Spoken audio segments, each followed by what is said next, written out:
Several years ago, I faced the toughest battle of my life when I was diagnosed with advanced Hodgkin's lymphoma.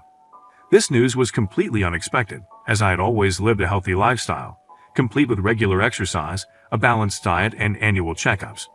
The oncologist explained that the causes of this type of cancer were not fully understood, and although the prognosis included a slim chance of survival, aggressive chemotherapy could potentially save my life. Determined to fight, I gathered my wife of 18 years, Megan, and our teenage daughter, Kelly, to share the daunting news.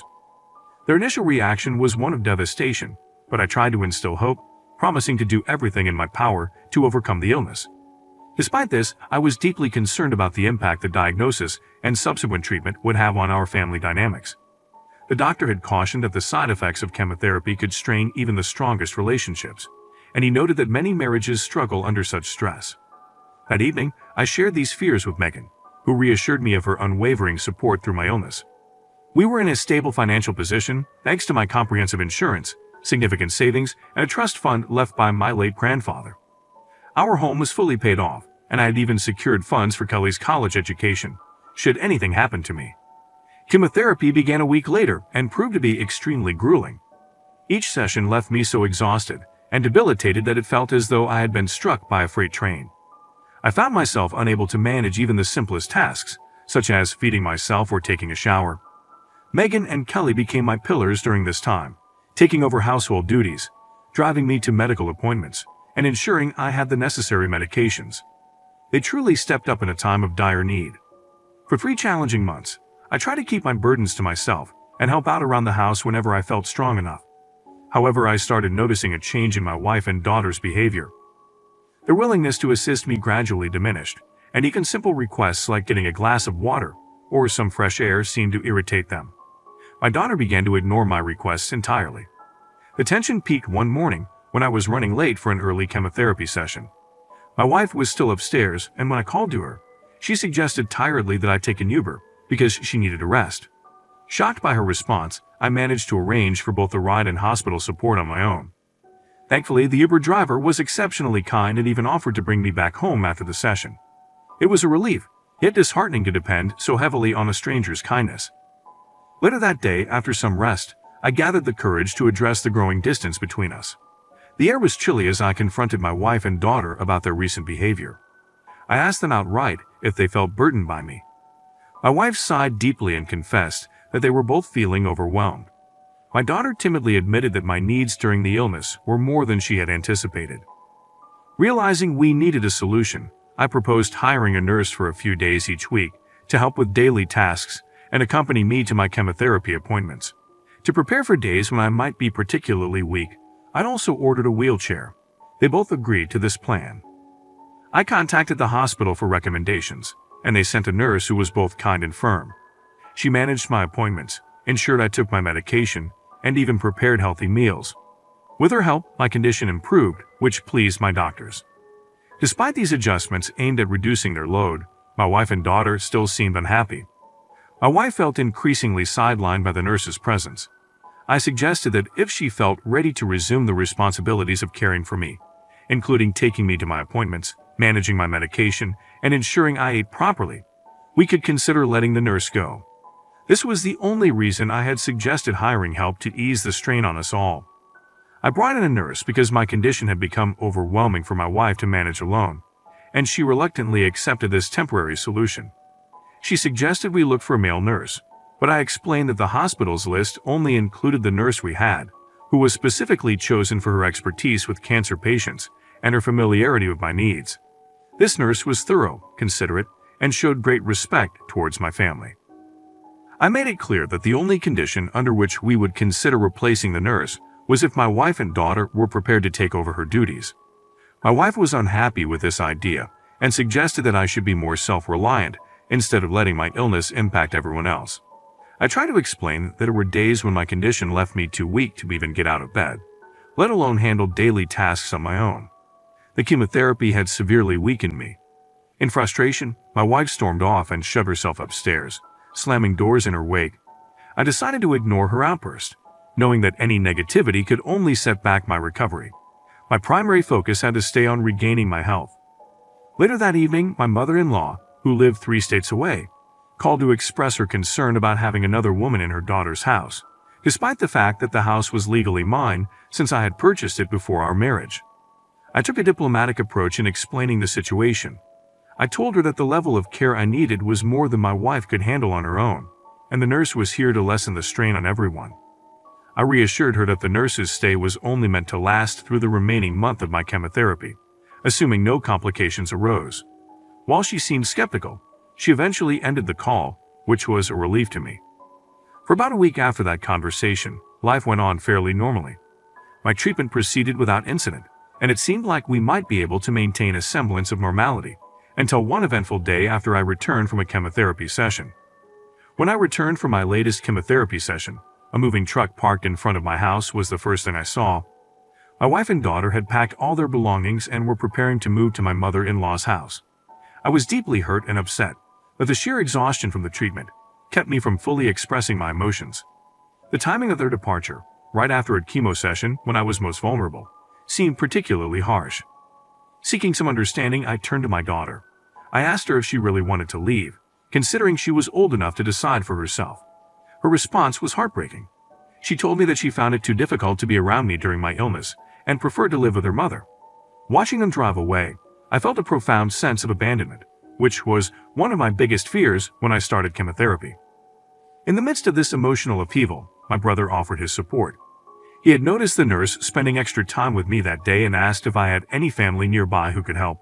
Although he lived 5 hours away and had his own family responsibilities, he didn't hesitate to take some time off work to stay with me. Upon his arrival, he was visibly upset about my wife's actions, calling her selfish and ungrateful. He reminded me that throughout our marriage, I had ensured she never had to work and always had everything she needed. His leave was only for a week, but he proposed another solution. His sister-in-law, Hannah, was in the middle of a difficult divorce and needed a safe place to stay. Hannah was studying radiology on a scholarship at a nearby university, and my house was conveniently closer to her campus than her current residence. We agreed that Hannah could stay with me. It would give her a place to escape the stress of her divorce, and I would have someone around in case of emergencies. I assured my brother that Hannah wouldn't have to worry about rent. Her company was more than enough compensation. She could pick any of the remaining rooms. I wasn't particular, as my wife and daughter had taken most of our belongings. Hannah moved in on the day my brother had to return home. He helped her settle in, and she was incredibly grateful for the opportunity to stay. She promised to be considerate, keep the place tidy, and help out wherever needed. Hannah was genuinely kind-hearted, and having her around brought a new sense of calm and companionship to the house during a challenging time in my life. I reassured Hannah that she wouldn't need to take on too much responsibility, since I had arranged for my nurse to come in every day of the week, an increase from the previous schedule of 4 days. After my brother left, I did my best to help Hannah settle into her new surroundings. Over the next few weeks, life found a sort of equilibrium. I missed my wife and daughter deeply, but it seemed I was alone in that sentiment, as they hadn't reached out to me at all. Hannah was incredibly helpful during this period. She took on the grocery shopping, handled most of the cleaning, and even helped prepare meals. She never complained, and her presence was both a comfort and a support. About a month and a half after my family left, I received incredible news. I was cancer-free. I celebrated by ringing the bell at the hospital, a significant milestone. My nurse, curious about my next steps, asked what I planned to do now that I was free from cancer. The answer was clear to me. I decided to file for divorce, seeking to free myself from a marriage that had lacked support during my most challenging times. With the divorce proceedings underway, my attention turned to recovery. It was a journey in itself. Gradually, I began to regain my strength, my hair grew back, scars began to heal, and I started gaining weight. I maintained a healthy diet, but allowed myself the occasional indulgence, enjoying the meals I had missed during my treatment. 8 months have passed since I was declared cancer-free, and I feel ready to move forward. I contacted my old job, and they offered to rehire me for remote work. I plan to accept, as I am also considering relocating. Despite my attachment to my current home, it holds too many painful memories. I'm looking for a fresh start in a smaller, quieter place. Unbeknownst to my wife, I intend to give the house to Hannah. She was there for me when I was at my lowest, showing immense kindness despite us being practically strangers. I want her to have the freedom to do with the house as she pleases, including selling it if she chooses. I no longer have any ties to it, especially if it might become a point of contention with my wife or daughter. I found a new place in a tranquil neighborhood in the countryside, and I am truly excited about this new chapter in my life. This is update number 1 on my journey towards a new beginning. Hello, wife and daughter. It's been more than a year since my initial diagnosis, and I've comfortably settled into my new neighborhood.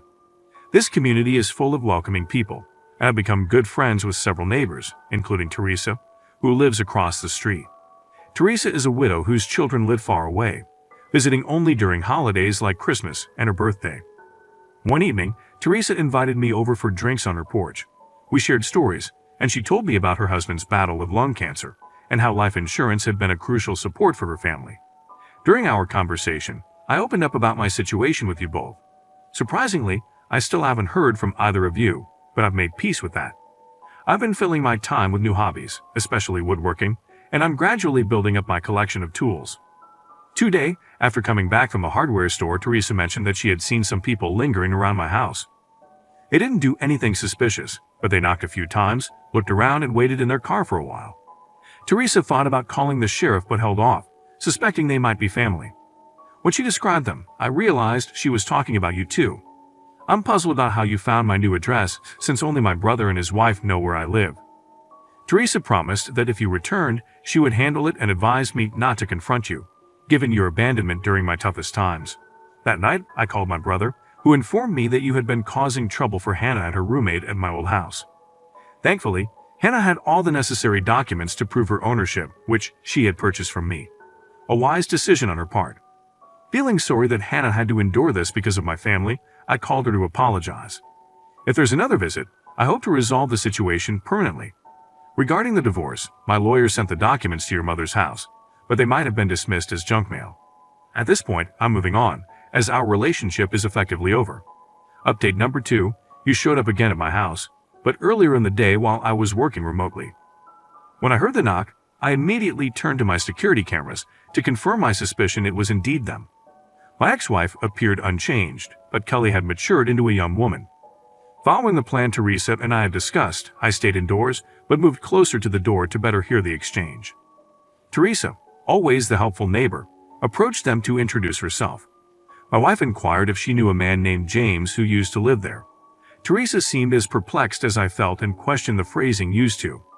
My wife then claimed that her husband, referring to me, not as her ex-husband, had lived here before his recent, untimely death after an extended hospital stay. I was astounded by this false narrative, as there was absolutely no record of my death, especially not at the hospital where I received my treatment. My wife further asserted that they were the rightful next of kin, implying ownership of the home. Teresa corrected her by stating that a James did indeed live there, but he was a divorcee. She also mentioned that during our time as neighbors, I had informed her of my wife leaving and my filing for a unilateral divorce. Teresa added that as far as she knew, I had planned to leave all my assets to charity since my only family was my brother.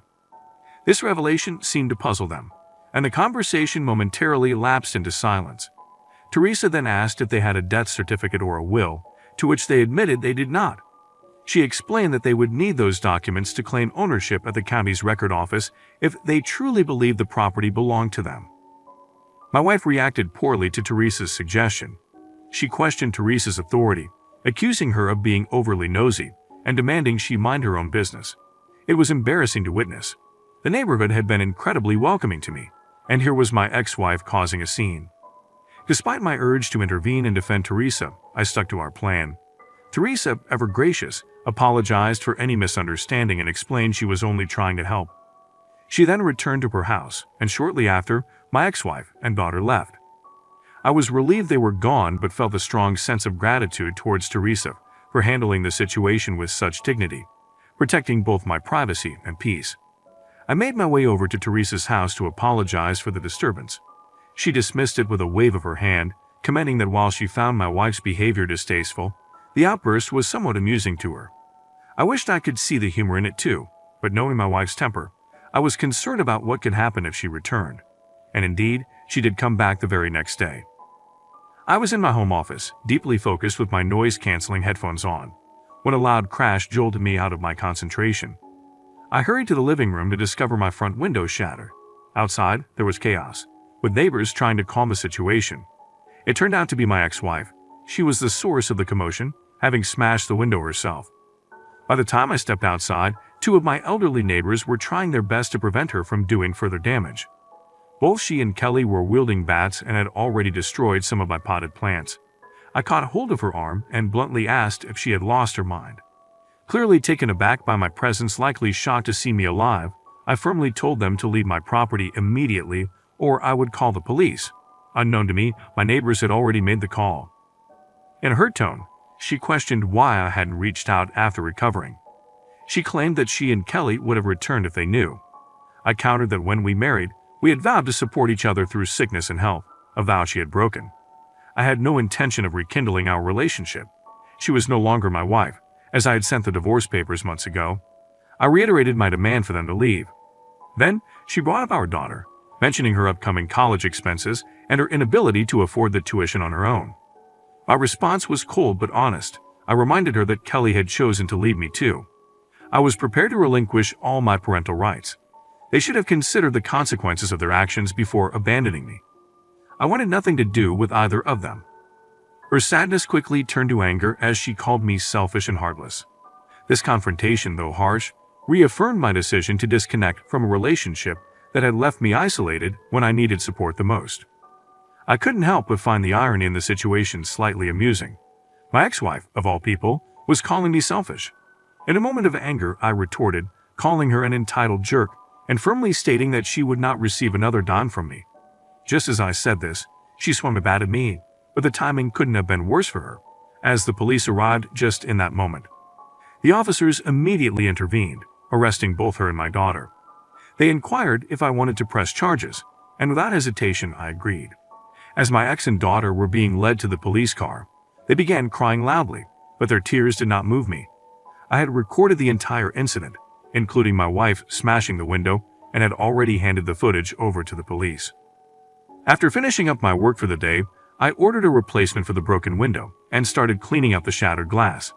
For the time being, I secured the window with a tarp to keep the elements out. Teresa kindly lent me some buckets to house my plants until I could get into pots. Curious about what drove my ex-wife to such extremes, I did some investigating. It turned out that her mother had passed away 4 months earlier, and they discovered that the house they were staying in belonged to her husband's cousin, not to them. The cousin had decided to evict them because he planned to sell the property. With nowhere to go following the sale of most of their belongings, my ex-wife and daughter had been living in a motel. Their desperation led them back to our old house, where seeing Hannah led them to wrongly assume I had died. They began snooping around for any possible records of my assets or purchases, which eventually led them to me. Now they faced charges for vandalism, attempted break-in, and attempted assault.